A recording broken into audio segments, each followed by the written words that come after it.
時丸田中のモーニングレディオ。皆さんおはようございます。時丸です。今日は8月6日、時刻は朝の6時を回りました。水曜日です。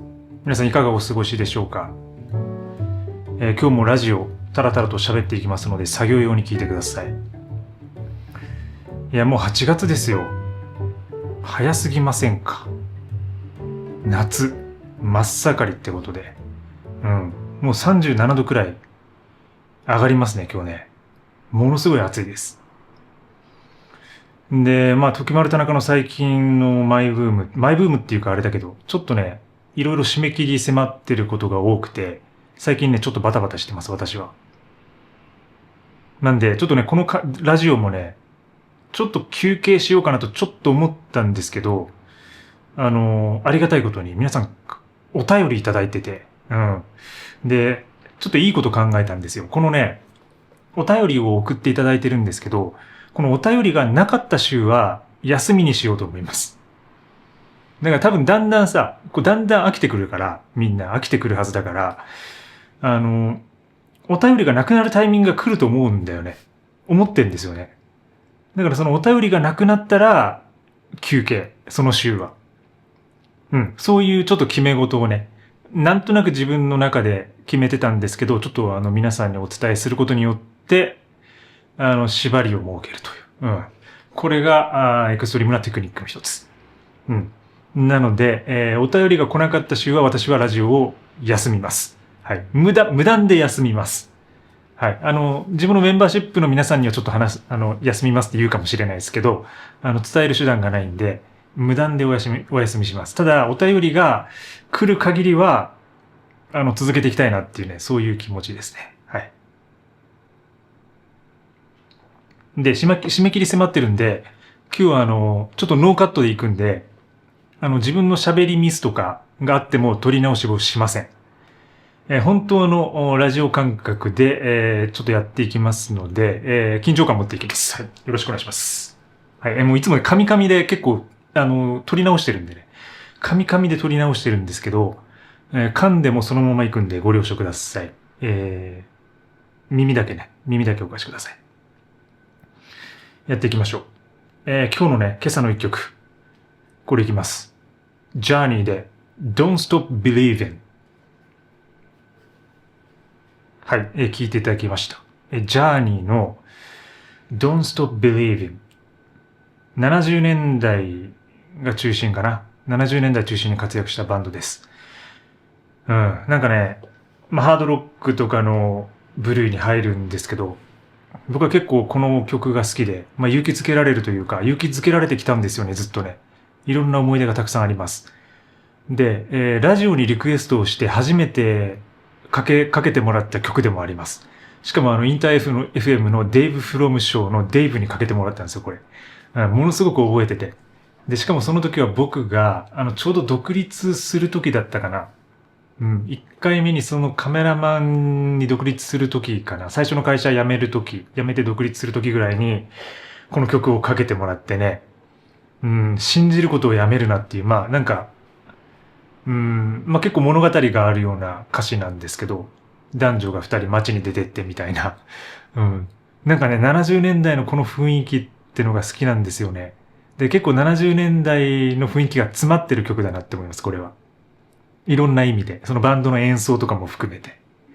ぜひ、聞いたことない方は聞いてみてください。なかなか爽やかです。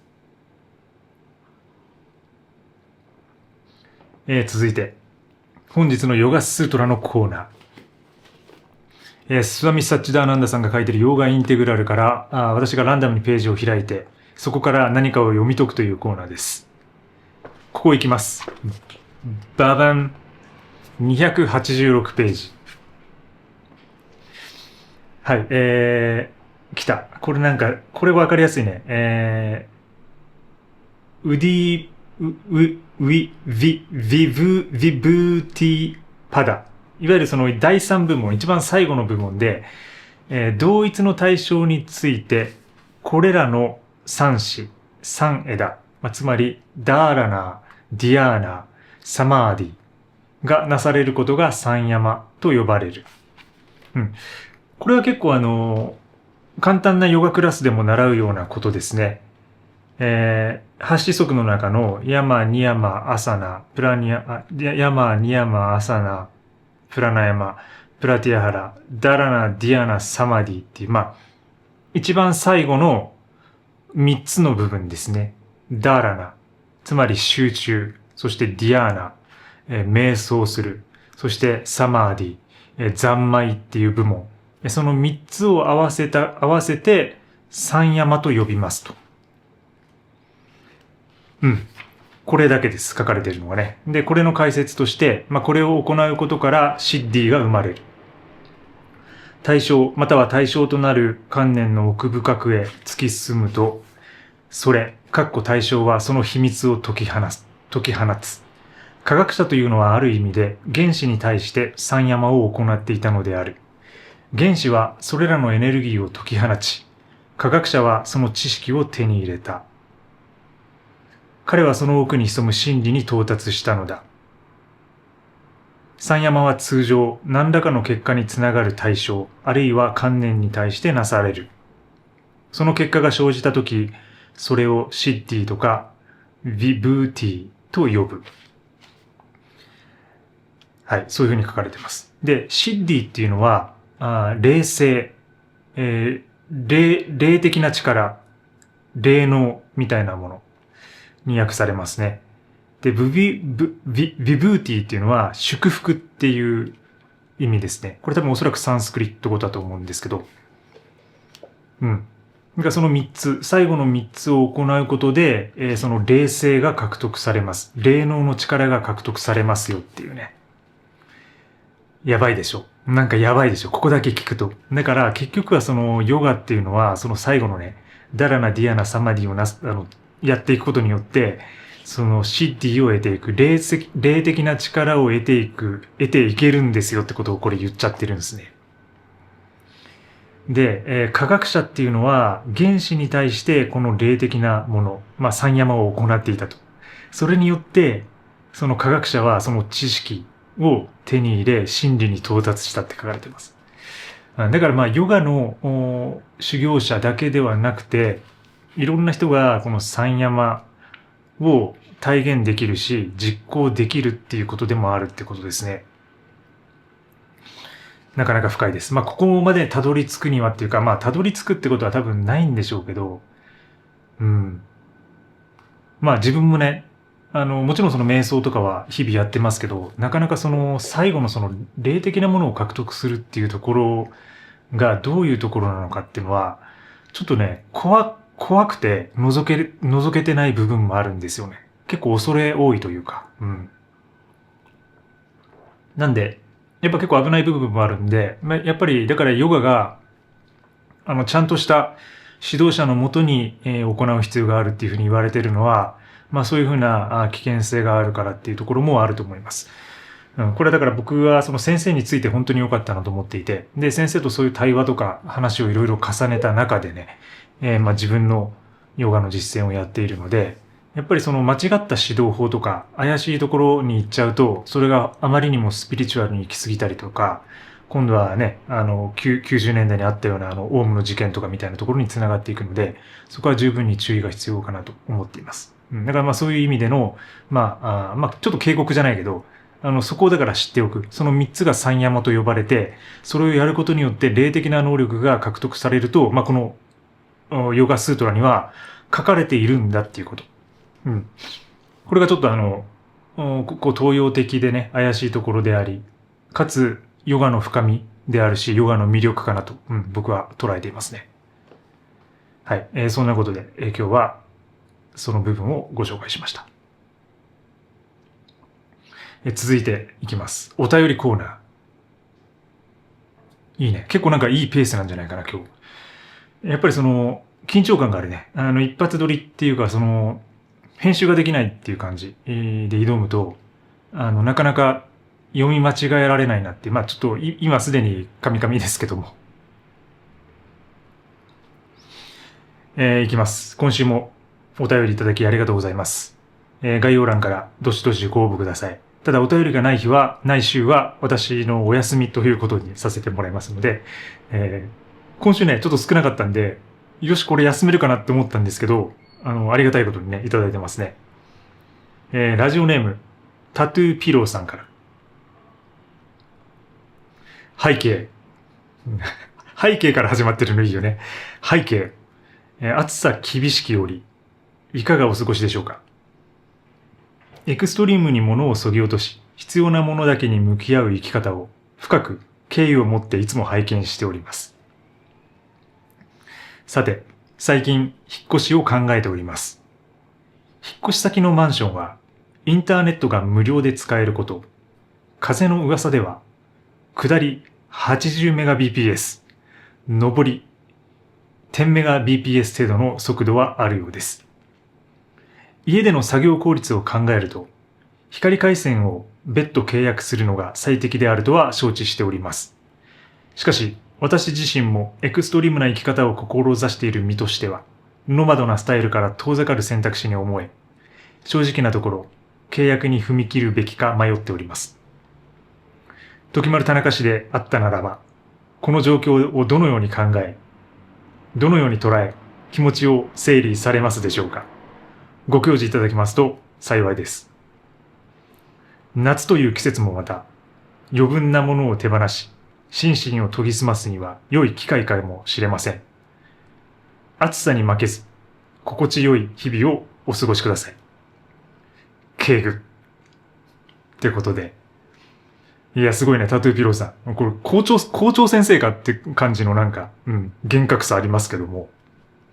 でも、質問の内容が面白いよね。その厳格さとは裏腹に、引っ越しを考えていて、インターネット無料で使える。風の噂では下り80メガ、上り10メガ、なかなか速度はあると。でも光回線を別途契約するのがいいのかなと、作業効率考えるとね。しかし、契約すると、エクストリームではなくなってしまうと。僕だったらこの状況をどのように捉え、整理するか。これ難しいね。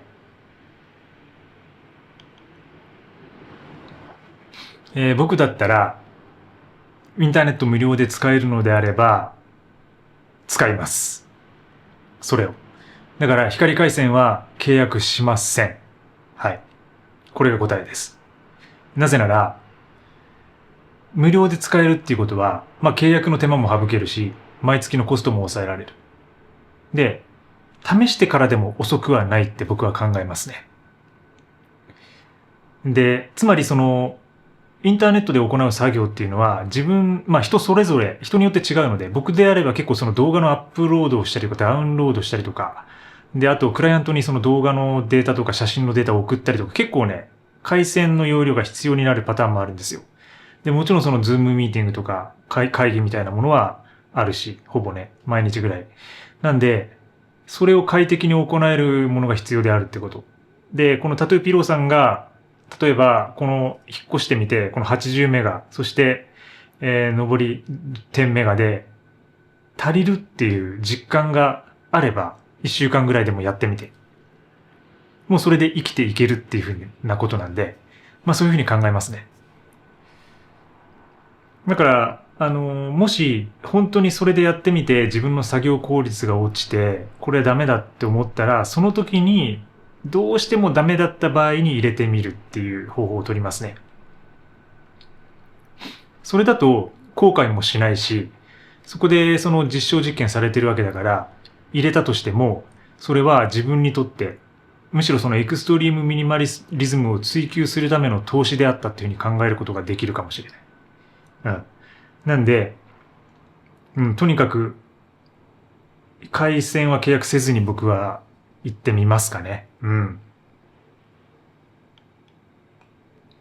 なかなか難しい問題です。私も回線を契約しないまま、もう5年ぐらい生活してますけども、やっぱりたまに思いますよ。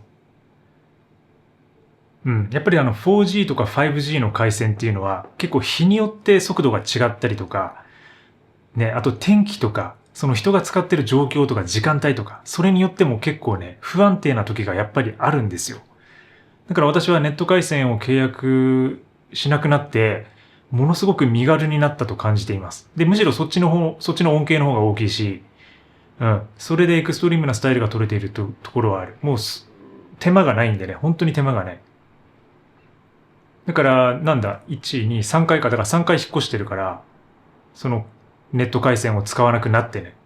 だから、その度に更新をしてないっていうか、回線の手続きとかをやってないってことを考えると3回分楽してるってことなんですよね。だから今からだけど逆に戻れないかもしれない。今これに慣れすぎちゃってて、ネット回線を家に引かないってことに。で、あとはコーワーキングスペースとか、結構回線が早いカフェとかを使えば、そこで作業できたりっていうのはあるので、これもね、結局住んでる場所とか、活動するエリアによって変わってくるとは思うんですけど、なんで、回線がなくても結構生きていける状況はあるし、で、これはむしろ、タトゥピローさんの場合は、引っ越し先のマンションがラッキーマンションだったってことで、これはいいですよ、本当に。無料で使えてね。でもね、これもね、多分マンションのタイプも、あれなんですよ。だから他の部屋とかがものすごく使ってたら回線遅くなるとか結構あるんですよね。だから隣に僕みたいな、ゴリッゴリのエクストリームミニマリストの YouTuber とかがいたら、YouTube やってるやつとかがいたら、もう、アップロードで、自分が撮ったのをすぐアップロード。もうこのラジオもすぐこの後アップロードするんで、アップロードしたい、もうアップロード欲が今、アップロード、もうアップロードって感じでやってるんで、だから、そんな感じですかね。でもラッキーマンションだと捉えて、はい、引っ越し頑張ってください。で、ぜひね、その引っ越した後の結果も教えてくださいね。こういう一つ一つの情報が皆さんのためになるし、僕のためにもなるんで。これ興味深いですよ、非常に。だから、この80、下り80、上り80で、実際に行ってみて、で、それで難なく生活できるのかっていうね、のは結構興味深いんで、また結果を教えてください。ありがとうございます。続いて、ラジオネーム、モノタロウさん。はじめまして、時丸さん。毎日いつも楽しく聞かせていただいています。私は22歳で大学を留年してから11年間ミニマリストをしているアラサーです。私の周りでは結婚する同級生が多くなり、マイホームも買っている人まで現れております。私自身、収入には困っていないのですが、形あるものに100万、数千万払う人の気持ちが理解できないことをよく考えます。時丸さんは家や車などを所有していた、もしくは欲しいと思っていた時期はありましたかってことで。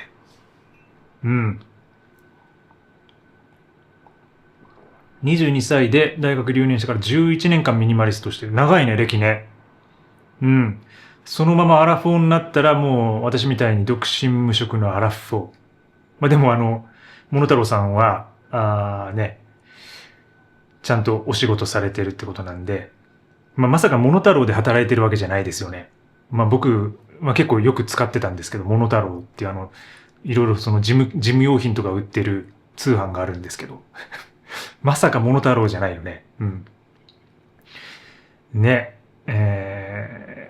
結婚する同級生、そしてマイホーム買ってる輩まで現れておりますってことで、僕はね、家や車など所有していた、もしくは欲しいと思っていた時期がありましたか？ありますよ。小学校の頃とかは家欲しかったね。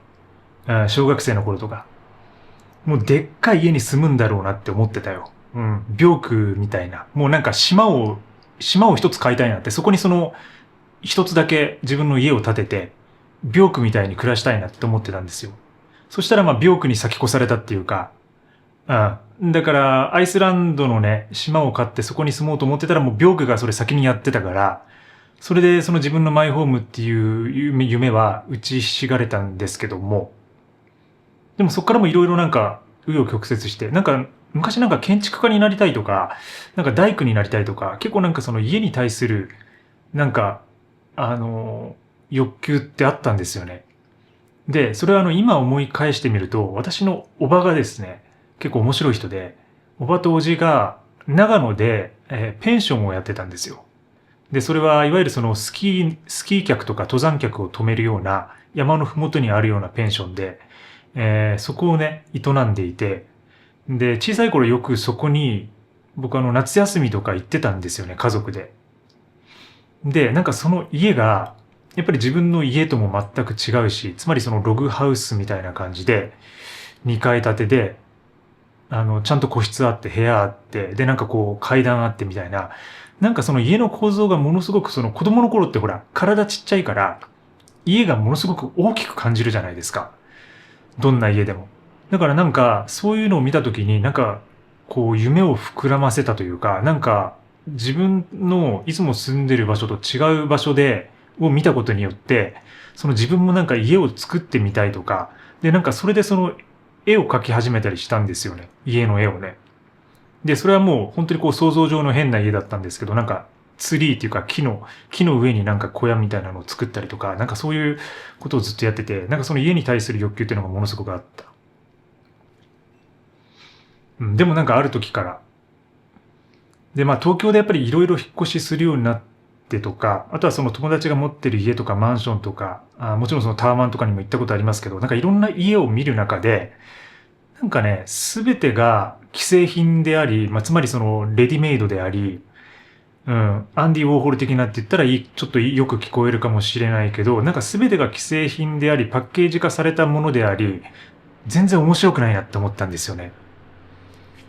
一人暮らししてる方だったらよくわかると思うんですけど、大体家とかマンションっていうのは、ほら、中の機材っていうか、それって大体その日本のあるメーカーが作ったりしてるんで、まあ、つまりほら、トイレだったらね、TOTO とかいろいろあるじゃないですか。だから、あとキッチンだったらこれみたいな、なんかその水回りとかのパッケージが全部ね、同じに見えたんですよね。で、日本の家ってなんかつまんないなと思って。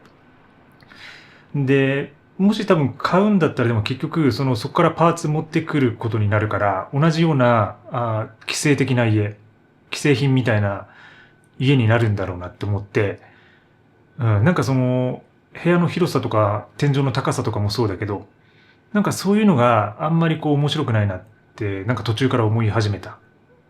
それが結構あります。もちろん買えるほどのね、お金を持ってないっていうのもありますよ。うん。だからそれでだんだん家の興味は減っていきましたね。なんか今全く買いたいと思わないですし。だからまあ別にモノタロウさんが理解できないっていうことは、全然いいと思いますしね。なんか気持ちはむちゃくちゃ僕もわかりますし。ただね、車はね、持ってたね。車持ってました。で、まあ、車社会っていうか、まあ僕ずっと長崎で生まれて、まあ結構田舎の地域なんですよ。で、そこから宮崎に引っ越してるんで、で、宮崎でもやっぱり結構車必須みたいなところあるんですよね。まあ地方って大体そうじゃないですか。車文化じゃないですか。で、それで、18とか19ぐらいに免許をすぐ取って、で、そこからアルバイトで貯めた金で、車買いましたね。学生の頃に買いました。30万ぐらいだったかな。もう中古のボロボロのロードスターです。マツダの2シーター。NA タイプで、リトラが、こう、上がるタイプの、マツダのロードスターが一番最初の車でしたね。だから車やっぱ好きだったね。まあそれは、まあミニ四駆の影響とかもあるだろうし、プラモデルとか、なんかそういうこう子供の頃から結構やっぱ乗り物って、なんかメンズというか男子って憧れるじゃないですか。なんかその流れはあって、車乗りたいなって、車運転したいなって気持ちがあったんですけどね。なんか車持ってた。車持ってて、で、東京に来てからも、会社から支給されていたっていうか、まあ会社の車用車みたいなものに乗らせてもらってましたね。で、それもね、なぜか不思議とマツダだったんですよ。で、マツダのデミオなんですよ。だから僕はね、自分で乗ったのは、レンタカーとかを外すと、マツダ車が圧倒的に多いんですよね、これまで。なぜかはわかんない。だからもし今後車買うんだったら、松田かなっていう気はしてて、なんかここまで来たら。うん。で、学生の頃から松田乗って、で、東京来ても松田乗ってたから、なんかここまで来たら松田なんじゃないかっていう気持ちがあるけど、でもランボルギーニとかね。ランボルギーニとか、ベントレーとか。やっぱベントレーに乗っても初心忘れないっていうか、そういう気持ちでいたいですよね。ベントレーに乗っても初心忘れない。初心者マークをベントレーにダーンって貼ってね。で、それでこう、山手通りとかはね、ちょっとゆるーく流したいですよね。ベントレー乗って。松田でいいかもしれない。でも。だから、なんか、やっぱそういう時期はあったと。だからいろいろやっぱりこう経験してきて今があるって感じなんですよね。だからそれは自分がその車とか乗らなかったりしたら、車を自分で買わなかったら、その車の良さにも気づいてないだろうし、で逆にその車を持たないっていう選択肢を取れなかったかなっても思うんですよ。なぜならその人っていうのはその興味があるっていうことは自分で一回経験しないとずっとなんかその亡霊のように付きまとうってことあるじゃないですか。車に乗ったことないからじゃあ一回は乗ってみたいなとか、乗ってみないとその良さってのもわからないし、悪さもわかんないんですよね。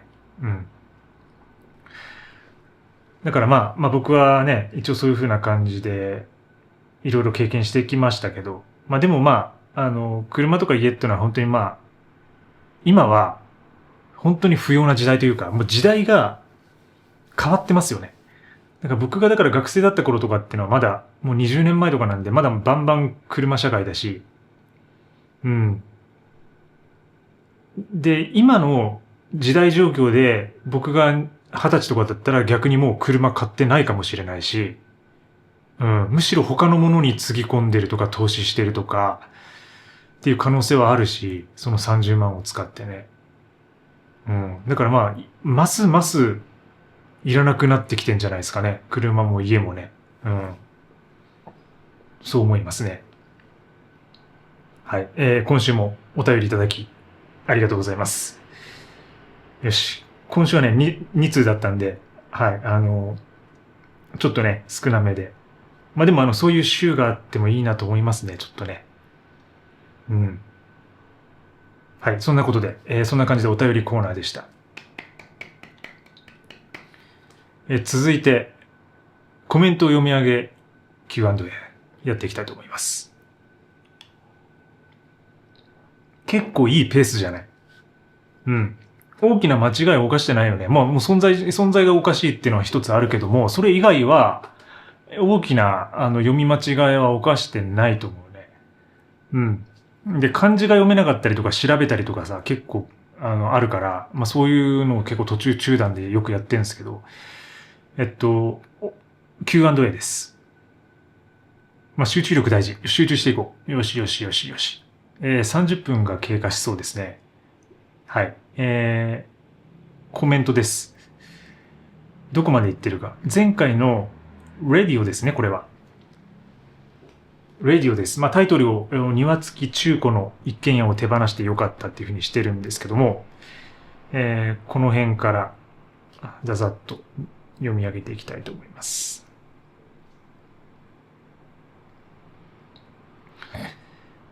ね、レディオを1週に1回やってるとね、なんかね、1週間が過ぎるのが本当に早く感じるんですよね。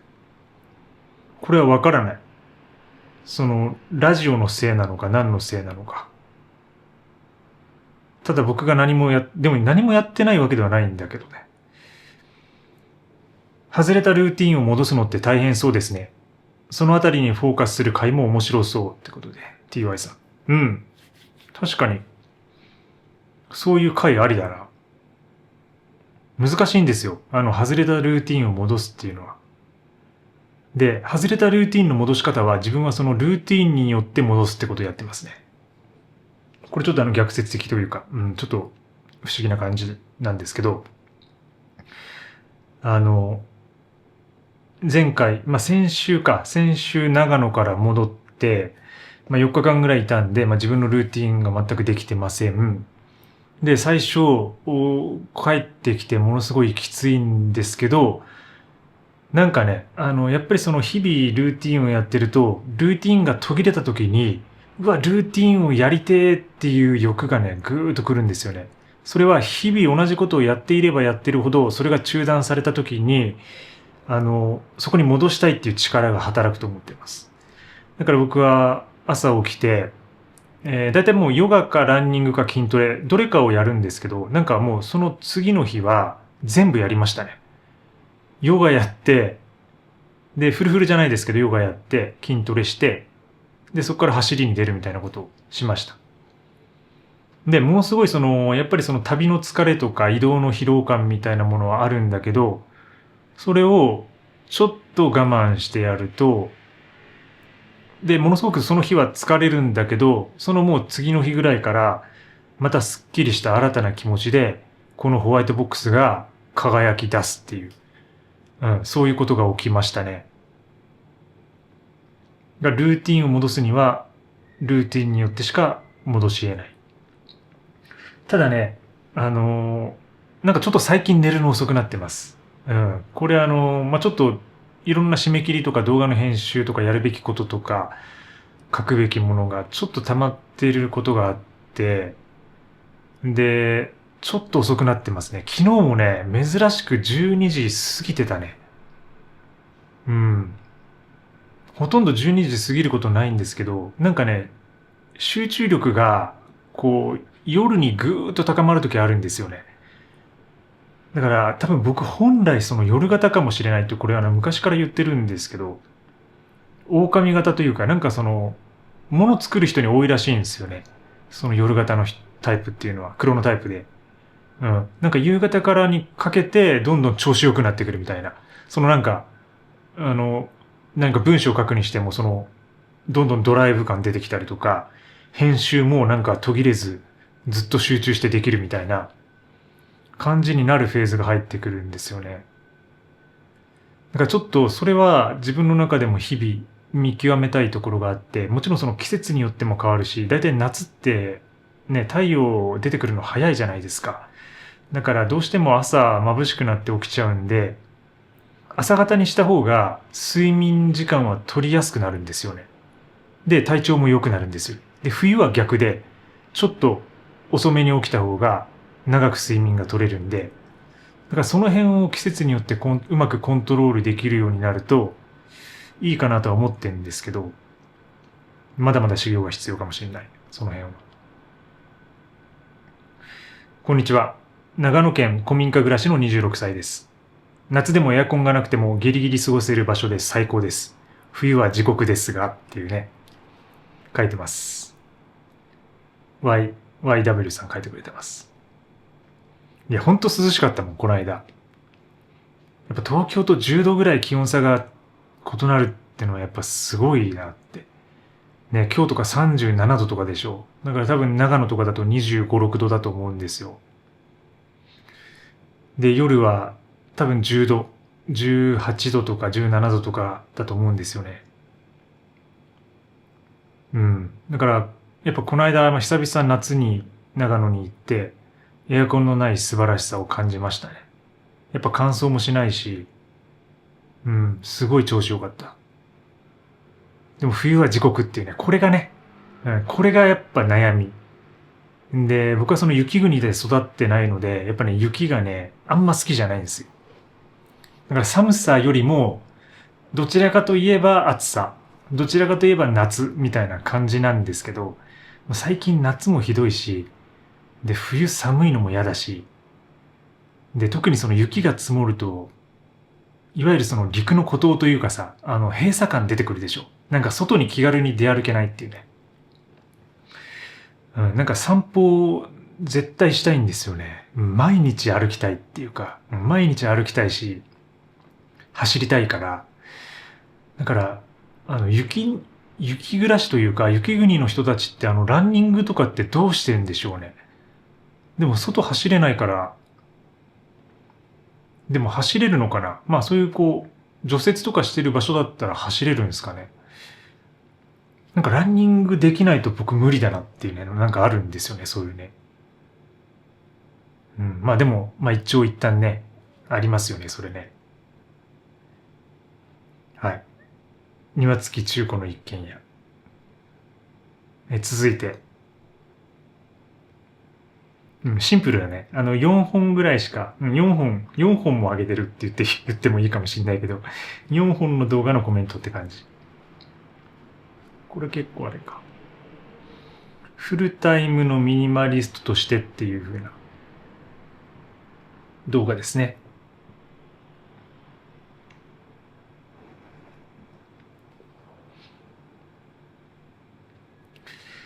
はいはいはいはい。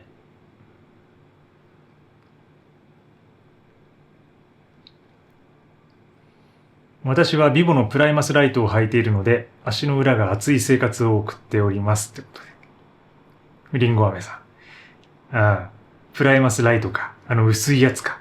ああ、あれ、なおさら暑いでしょうね、夏はね。薄ければ薄いほどね、暑いからね。でもなんかそれもいいよね。その暑さを感じれるのもなんかベアフットの良さというか。怪獣の練習曲を上げられていた時はあまりサカナクションを聴いていないのかもと思っていたのですが、マッチとピーナッツが今回話に上がって嬉しかったです。うん。サカナクション好きかな、サカナクションマニアの方かな。キャラバンね。うん。キャラバンってなんかアルバムじゃなかったっけ、なんかありましたよね。そう、ダンスミュージックな側面が強い曲だなと感じてます。体が揺れるタイプの踊りが合うというか、ライブは自由に踊ろうと言われるタイプの曲です。いいよね。なんかね、いや僕もまあサカナクションって、まあ結局テクノだと思っていて、ジャンル的には。まあポップだけど、本当にやりたいことはなんかそのハウスとかテクノみたいな、EDM の四つ打ちみたいなところがあって、なんか結構、なんかね、全然僕聞いてなかったんですよ、実際。うん、だから、そう、聞いてないのかもっていうのは結構正しくて、聞いてなかったんですけど、これもね、2020年かな。やっぱりそのコロナ禍に入ってから、ほぼほぼ、まあ2日に1回ぐらい走るようになって、そこからサカナクションの、その深夜に噛んだピーナッツが入ってるアルバム。あと忘れられないのかな、忘れられないのって曲ありますよね。あれと多分マッチとピーナッツは多分同じアルバムだと思うんですけど。それですね。そこからドハマりで、もう一時期はもう走るときは絶対サカナクションみたいな。てかむしろ走るためにある音楽なんじゃないかなって。うん。それくらい思ってずっと走ってましたね。サカナクションで。うん。まあ、そっからまあゆるーくって感じ。だから自分がなんかむちゃくちゃ聞くって感じではないんですけど、なんとなく、うん、好きですね。走るときに聞いてたって感じですね。うん。最近はもうほとんど走るときはあんまり音楽聴かないんですけど、なぜかね。うん。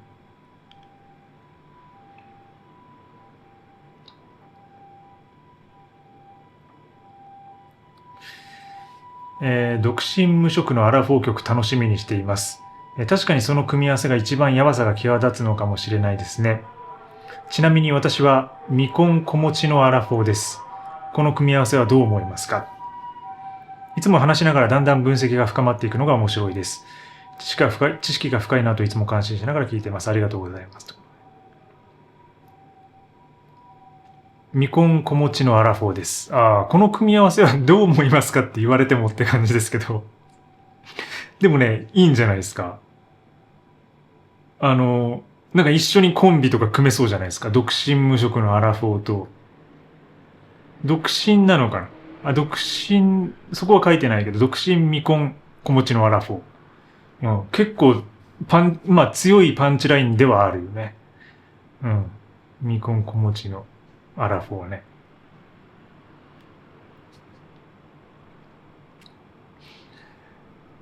嬉しいです。なんか、嬉しいな。そういう返しが来るのがね。ピーナッツバターに最近ハマってます。の声量でもうやられましたってことで。でかかった。ちょっと大きかったかな。多分もうピーナッツバターにハマっているってことを言いたくてしょうがなかったんでしょうね、これね。うん。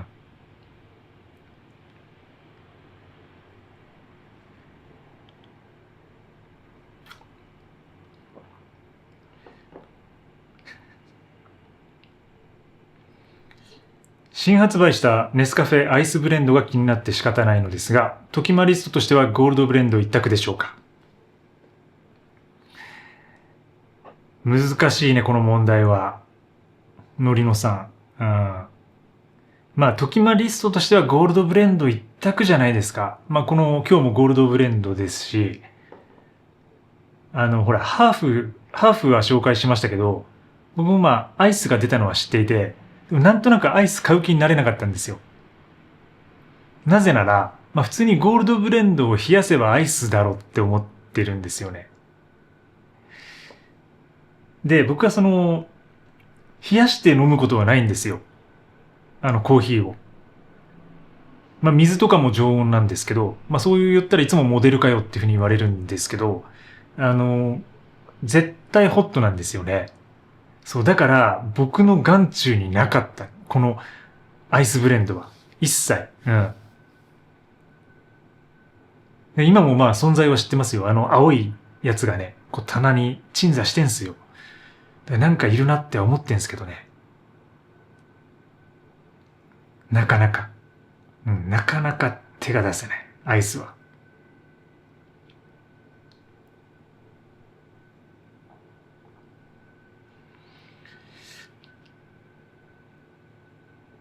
ピーナッバター、ピーナッバター、ピーナッバター。ちょっと言ってみたいだけっていうやつです。はい、特に、別にそういうコメントはないんですけど。はい。ピーナッツバター。結構ピーナッツバターへのツッコミが結構多いっていうのはね、ありましたね、今回ね。あ、そうだ、トビーさん。いつも動画投稿ありがとうございます。オーストラリア在住のミニマリスト、マット・ダベラさんの新しい動画に時丸さんの部屋が出てました。冒頭5秒ぐらい経って出てきました。よかったらチェックしてみてくださいってことで、情報ありがとうございます。トビーさん。そう、これね、僕そのコメント見て実際見に行ったんですよ。だから出てたね。出てたからコメントしてやったよ。もう、マットに。うん。Hey って、Hey マットって。うん。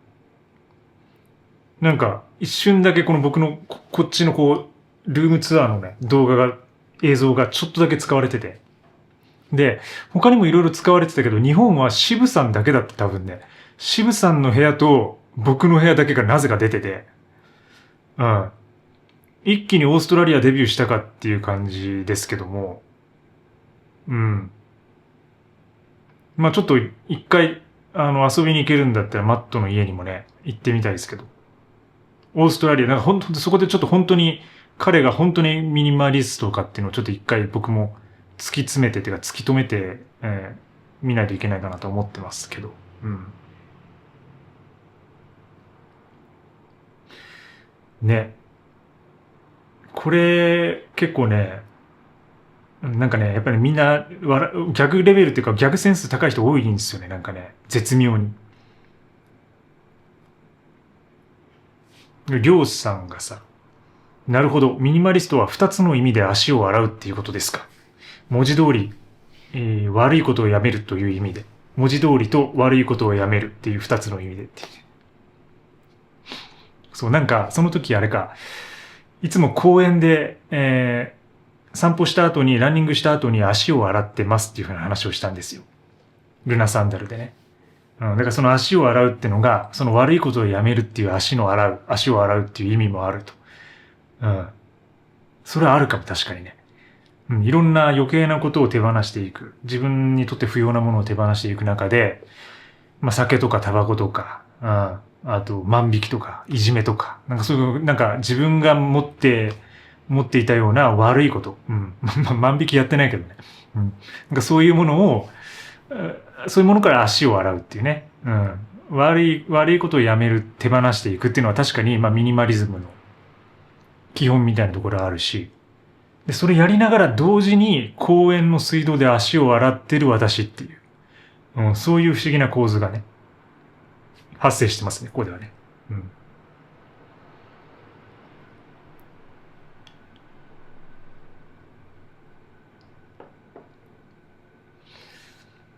なんか、結構いろいろ、ピーナッツバターのコメント多いんだよ、やっぱり。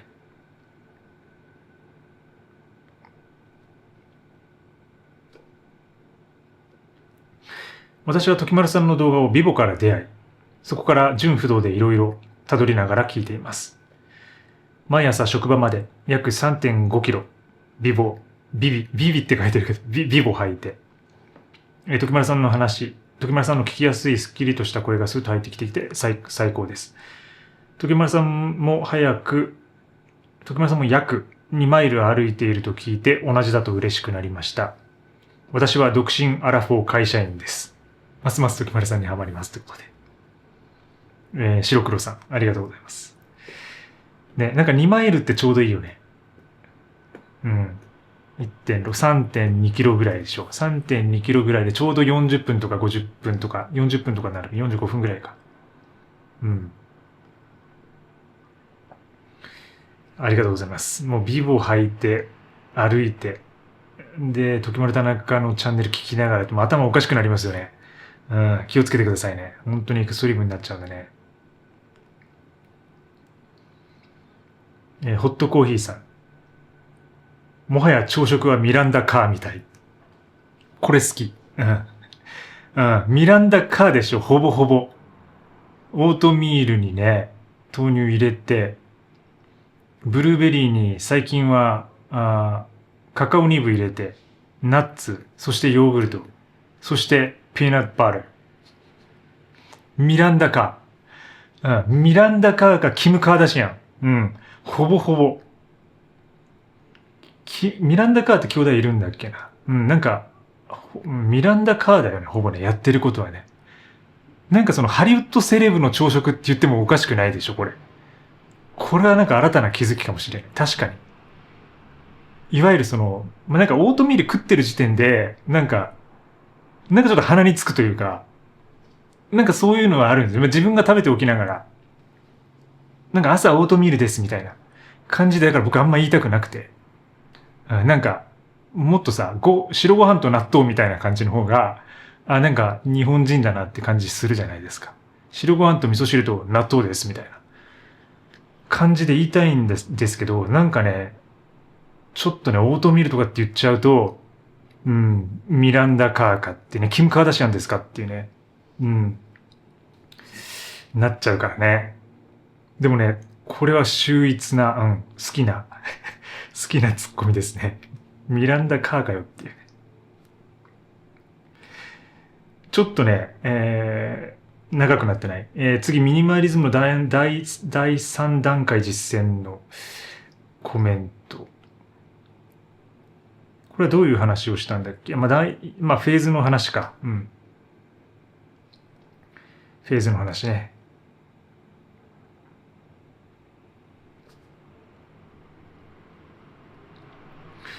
第2.5フェーズ Now。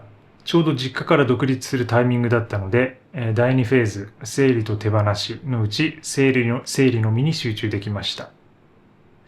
おかげで現在、引っ越し先にて増やさないことに集中できるようになりました。具体的に冷蔵庫と洗濯機を買わずに生活しています。おかげで外食のみになりましたが、いかにコスパよく食べるかという技術や店員と仲良くなるスキルが格段に上がりましたってことで。確かにね、これは、その自炊をしないってこと。冷蔵庫を買わないってことで、確かに外食は多くなるんだけど、その中でも、それを割り切った中でも、いかに外食をコスパよく食べるかっていうことだったりとか、店員と仲良くなるっていうことが起こるとね。そう、だから何やったって悪くないっていうのはあって、もちろんそのコストの面だけ、あとは健康面を考えると、自炊をした方が格段にいいってことになるんでしょうけど、やっぱりそうなると、その美味しいお店とか、外で外食する楽しみとか、いいお店を見つけたりとか、その店員さんとね、コミュニケーションしたりとかね。なんかそういうのが生きがいの人もいますからね、やっぱね。だからそれは自炊していては得られないことだろうし、だから自分も結構、僕はその時期とか住んでる場所とかによってそれがこうずっと変わっている状況ですね。自分のことを考えてみればね。だから冷蔵庫ない生活をしている時は、その時はむちゃくちゃ外食してたし、週に3回4回、夜も外に食いに行くみたいなことやってたし、でその頃はやっぱりなんとなくその飲みの場のカルチャーとかね、飲食店界隈のカルチャーみたいなのができてね、なんか友達もそこで結構たくさんできて楽しかったですね。で、今でもそこで出会った人たちとか仲いい友達もいるし、それはやっぱり多分自分が家に引きこもってなんか自炊ばっかりをしてたら得られなかったようなものであるだろうし、そう。で、最近はどちらかといえば僕はその自炊派になってるんですけど、でもたまにやっぱり気分転換に外のものを食べに行くってことはしてますね。なんかその方が気分的にもいいし、あと体的にも、やっぱりその他でしか食べれないもので、こうちょっと腸内に刺激を与えた方が、なんかね、バランス整うっていうか良くなるんですよね。気分も体調も。もちろんその、むちゃくちゃ酒を飲むとか、なんかものすごいその塩分が強いものとか辛いものを入れるっていう意味ではなくて、それは。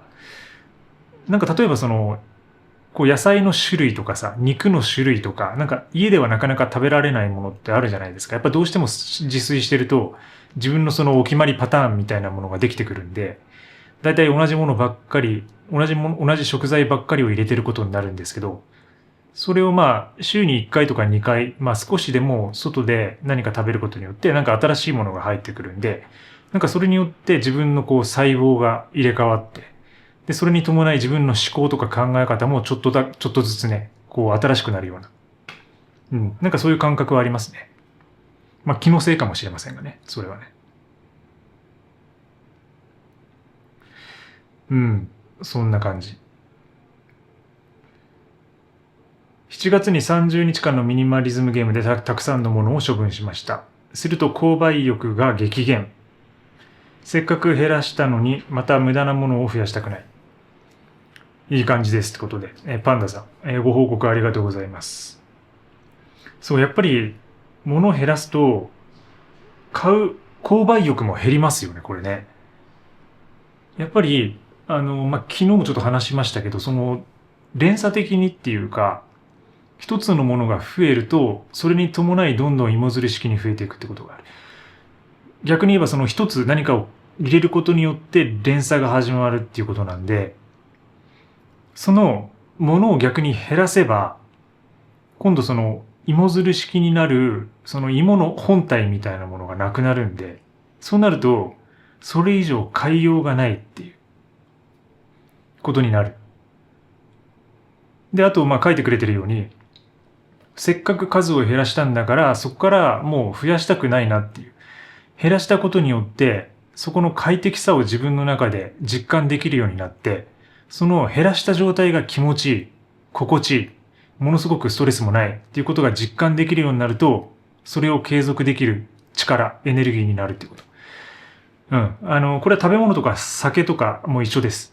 だからお酒に関しても、そのむちゃくちゃ飲んで一瞬は楽しいとか気持ちいいとかあるかもしれないですけど、それをなくしたことによるその次の日の朝の目覚めの爽快感とか、自分のその活動とか制作のパフォーマンスの向上を考えると、そっちを伸ばしたいな、そっちを維持したいな、そっちをキープしておきたいなって感じになってくるんですよね。だからそれと一緒だと思いますね。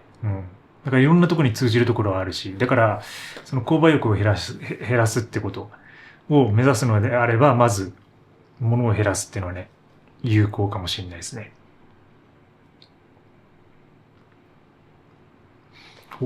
キャンピングカーを買ってますね。紙降りてきましたね。私ホワイトボックスの車バージョン納車待ちです。キャンピングカー。いいね。キャンピングカーの納車待ち。これワクワクするでしょ、絶対。しかもホワイトボックスの車バージョンっていうことは、どういうことだろうか。その中でひたすらネスカフェを飲み続けるっていうことだろうか。それともホワイトボックスの中を真っ白にして、こういう状態にして何も置かないようにして、ホワイトボックス化するという意味であろうか。もっと詳しく教えてください。動画とは関係ないですが、ゲームされたりすることはありますか？ゲームはね、最近はないね。ただ、デュオリンゴを今フリープランでやってるんですけど、デュオリンゴの途中に広告出てくるじゃないですか。で、その広告の中でそのゲーム出てくるんですよ、よく。パズルゲームとか、なんか出てくるんですよね。で、それをね、やっちゃいますね、僕ね。もうまんまと今広告に載せられてるっていうか、そのデュオリンゴの。で、なんかその課金をしたら、その広告は見れなくなるんですけど、でもなんかその広告のパズルゲームやりたいがために、デュオリンゴをフリープランで使うっていうもう非常におかしい、ねじれた状態が出来上がっています。完全に、アプリケーションの、そういうアテンションベースの、ものにやられてますね、これね。制作者の思うツボというか。ただね、最近、ちょっとまずいというか、だからちょっとそれが面白くて、まあでもなんかそこで有限性が働くというか、それでダウンロードしてしまったらもう負けだと思ってるんですよね。もうそれでゲームしまくるってことになるんでね。ただそれをね、デュオリンゴの中だけで出てきた広告でゲームしてるっていうね、そういう感じですね。昔はね、僕好きだったんですよ。まあ特にRPG、いわゆるロールプレイングゲームみたいな世代なので、もうプレステ世代だし、スーファミ世代だし、ちょうどスーファミからプレステになるような頃を、ど真ん中で小学校とか中学校とかだったんで、いわゆるもう名作がもう現れた時期ですよ。ファイナルファンタジーとか、ドラクエもそうだし、あとバイオハザードとかさ、プレイステーションの、ああいう名作の走りだったんで、なんかものすごい黄金期というかね、なんか全部楽しかったんですよね。だからむちゃくちゃゲームやってた。10代の頃は。これ友達ともやってたし、自分個人でもやってたし。だからなんかそれが、なんか一つ自分が今結構コーディングっていうか、まあちょっとコードをやったりとか、ちょっとコンピューター系のことを、まあちょっと趣味とか仕事の中間みたいな感じでやってるのとは関係してるなと思っていて。だからまあ PC とかパソコンとかインターネットとかに触れるのも早かったし、で、それは多分ゲームが先行してあったからだと思うんですよね。うん。で、ゲーム音楽とかそういうものにも影響を受けてるし、あとあれだ、クロノトリガーか。これクロノトリガーですね。鳥山明さんが絵描いてるんですけど。あれが、僕らの世代というか、スーファミの世代で、まあ多分見てくださってる皆さんの中にも、クロノトリガー世代いると思うんですけど、あれはすごかったよね。クロノトリガーは。一番最初にハマったゲームかもしれないし、で、まあ同時期ぐらいにポケモン出てきたでしょ。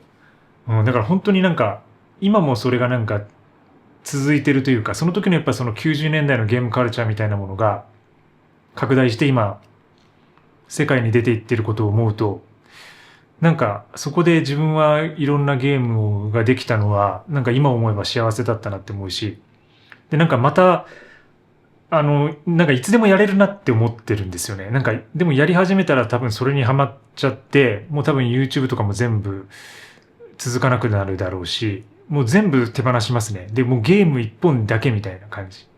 最初から全部やり直すみたいな。ファイナルファンタジーをもう一から全部やり直すとか。なんかそういう感じになりそうなんでね。あんまり触れてないんですけど。触れないようにあえてしてるっていうところあるんですけど。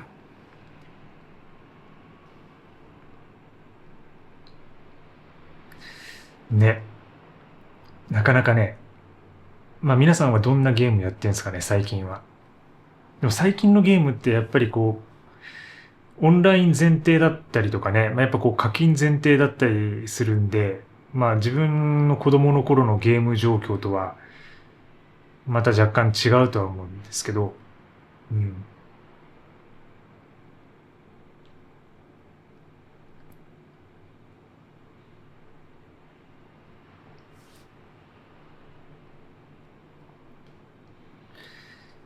ね。はい。そんな感じか。このコメントはね、第3段階実践。そして、作曲の風景かな。作曲の風景でいくつかいただいています。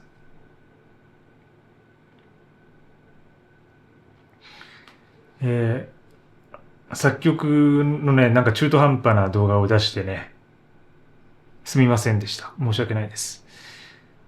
まあでも、歌声も好きですって言ってくださったりとか、音楽いいよねっていうね、言ってくださったりとか。ちょいちょい安室ちゃん入ってるの世代感じるっていうね。そう。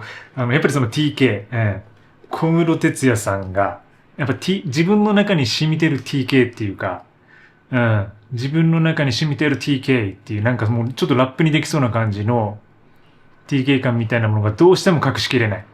安室世代だし、その TK 感をどうしても隠しきれない。まあ、特にそのキーボードを弾くとね、出てしまうっていうのがね、これあるんですよ。僕全然意識してないんですけど。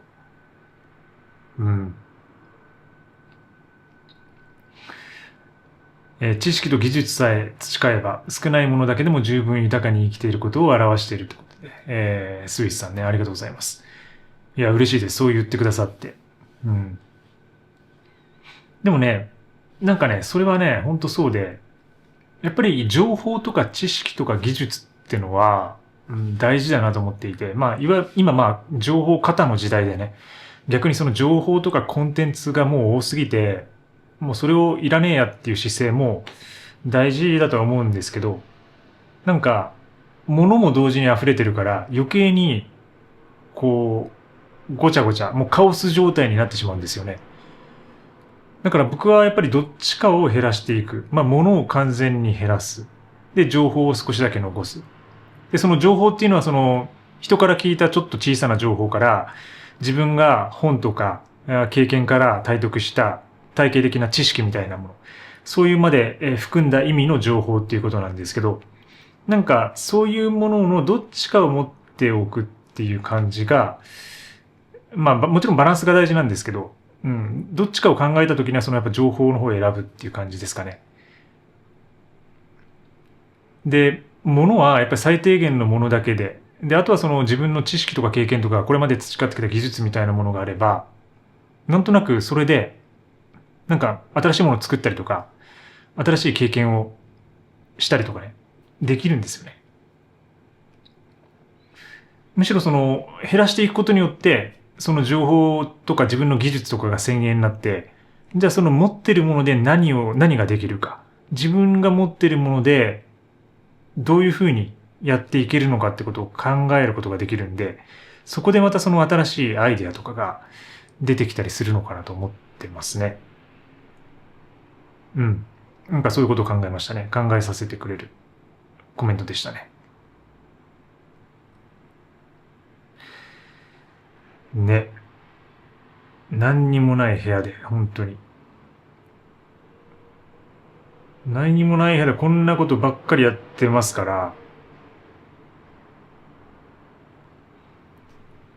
ら、時丸さんってオアシスのメンバーだったんだ。こうしてあの名曲が生まれたのかっていうね。いいね。時にツッコミをくれながら、時にボケも、くれるという。たくさんコメントいただきありがとうございます。MA さん、なぜか米が削られました。確認いただければわかるように、決してスパムなんて送っていないのですが、海外の他の有名ミニマリストが時丸さんのお部屋の映像を流していたことをお伝えしたのが問題でしたか？あるいはそのリンクをここに添付してお知らせしたせいで、スパム処理されたのでしょうかね。すべての動画を見てきた時丸さんマニアなのでかなり悲しいですってことで、これね、コメントは、結構自動で排除されるんですよ。これ YouTube 側から。なんで、これ僕が消してるわけではないんですよね。で、結構やっぱスパム的に認識されるものとか、もう極端に悪い悪口とか、あとはちょっとその性的な表現とか、そういうものって自動でフィルタリングされて、もう YouTube 側がコメント非表示にするようになってるんで、しかもそのアルゴリズムって結構ね、変わったりしてるんで、どういう風なものが弾かれるのかってわかんないんですよね。で、なんか昔よりちょっとそれがどんどん厳しくなってるような気はしていて、だから多分コメント書いたけどその僕に届かないやつも結構あるんで、そこはちょっとね、ご了承ください。で、多分この方は、そのリンク添付したって書いてましたけど、そのリンクはね、結構弾かれる可能性高いです。うん。多分これリンクをもしその何か他の動画とかを貼ってたんだったら、それを感知されてる可能性が高いですね。だから僕は見れてないですね。うん。だからちょっとね、ご注意ください。あまりにその悪質な、まあもちろんそのアンチコメントみたいなものとかもそうですけど、ね、いろいろこう、脅しをかけるようなアンチコメントみたいなものとか、そういうものは排除されるし、で、そのスパム的なものと、あとまあちょっと性的なものとかも排除されるんで、で、これね、一回ね、多分、非表示にされると、なんかその人のコメントって多分もしかしたらずっと見れなくなるのかもしれないんですよね。だからなんか、そこはね、コメントがだから排除されるパターンと、その非表示ってパターン、これこっちからも選べるのもあるんですけど、僕はそんなに非表示ってやってなくて、だから勝手に YouTube 側が判断して、スパム扱いみたいな感じで非表示になると、その人のコメントが表示されないってことになるんで、ちょっとね、もしコメントくださる方は注意してください。まあ、だいぶ僕の動画ふざけてるのが多いんで、ちょっとこのバカ野郎みたいな、突っ込んじゃいたいね、こう気持ちがね、出てくるのはあるとは思うんですけど、コメントがね、見られなくなるんでね、ちょっと好意でっていうか、好意で、そんなにこう悪口じゃないですよっていうのを、ちょっと含ませながらっていうか、書いていただければと思いますね。はい、そんな感じで喋ってきました、今日も。なかなか喋ってきました。1時間経ちますね。はい、そろそろ出勤のお時間です。はい。で、私はもう今日実はもうヨガの練習を終えて、ヨガマットの上に立って、出勤をしてから、この動画を放送している。ラジオを放送しているという形になります。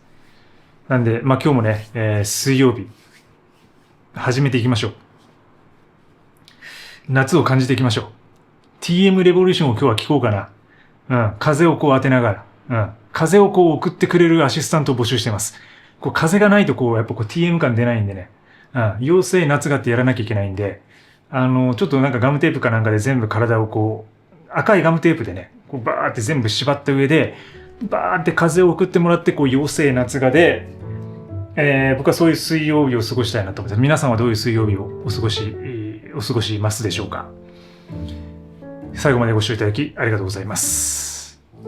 良い一日をお過ごしください。それではまた次回の放送で。バイバイ。いってらっしゃい。チャオチャオ。